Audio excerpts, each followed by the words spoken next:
3 орун үчүн болгон беттеши. Башталуу алдында турат.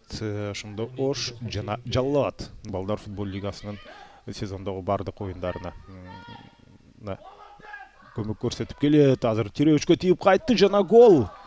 Урматтуу көрөрмандар, ошентип бул беттештеги беттеш ачылды. Ош шаары, Ош облусунун оюнчулары алдыга озуп чыкты жана бул голдун автору карасаңыздар кандай. Коло байгенин мыктысы азыр аныкталмакчы. Офсайд жок экен. Оң канаттан кирип барып сопкузат эле. Дарбазачы кайтарып кетти. Алмашууга чыккан Бекболсун Сагынбек.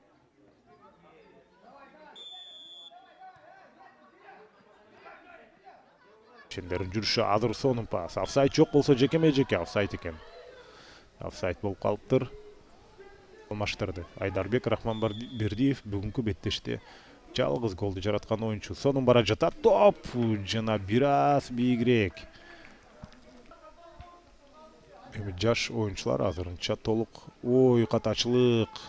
Бирок өзүнүн катасын ошол биринчи кезекте тенес турат. Азыр болсо ушул жерден чабуулга чыгып атат жана соккузатуучу позиция жакынкы бурчка.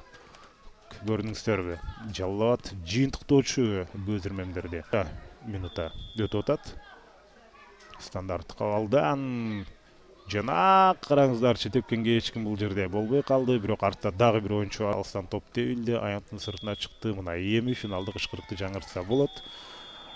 Ош облусунун командасын жеңиши менен куттуктайбыз. Урматтуу көрөрмандар, азыр бир нече мүнөттөн кийин Бишкек жана Чүй